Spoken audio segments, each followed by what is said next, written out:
Hello everyone! Ayan, isang pinagpalang umaga na naman sa ating lahat guys. So happy weekend! Naku, napakabilis po talaga ng araw ngayon. Maisama mo ay February na and then summer na naman. Naku, sino po bang excited dito na magpasko na naman? So medyo matagal-tagal na naman guys ang ating hihintayin.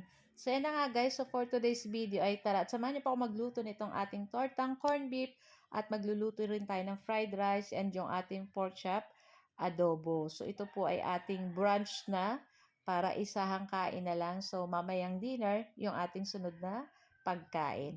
So yun nga, at meron tayo dito nga isang latang corned beef na maliit. So kahit anong brand po, kung ano po yung available sa inyong kusina. And then gagamit po tayo ng 2 pirasong patatas. Babalatan lang po natin yan. Then i-cubes natin. Tapos, lulutuin po natin yung ating patatas dyan. Ipiprito natin para luto na po yan na hindi matigas. So, binalatan ko na rin at pigmins ko na rin yung ating sibuyas at yung ating kaning lamig, dinurog ko na rin. So, sa isang bowl, ayan, ilagay na natin dyan yung itong ating isang latang corned beef. And then, after, ilagay na rin natin itong ating piniritong patatas. Ayan, tapos yung ating onion.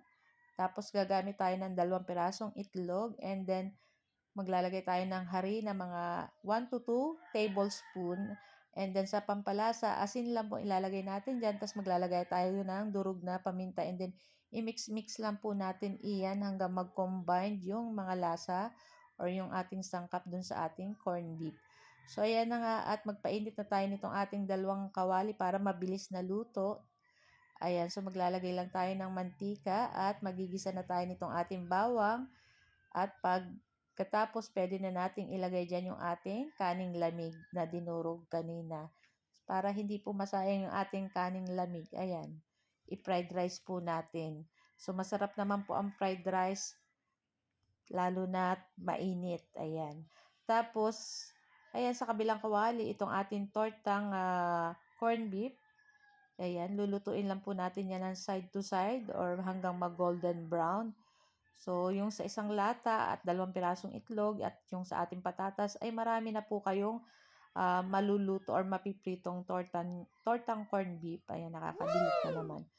So, ayan, babalik-baliktadin lang po natin hanggang maluto parehas yung ating corned beef kabilaanan. And then, pagkatapos, pwede na natin yan guys sanguin. Ayan. At luto na yung ating tortang corned beef with potato. So, nakita nyo guys, madami yung ating nagawa or naluto. So, yun na nga. At this time, lutuin na natin yung ating pork chop. Ayan, sinangkapan na natin yan ng bawang, sibuyas, pamintang, buo, laurel, toyo, suka. Naglagay lang tayo ng konting sugar dyan para pang balance. Pero hindi mo malalasahan yung tamis. Kasi this time, ayaw ko ng matamis naman na adobo. Gusto ko maalat-alat lang siya.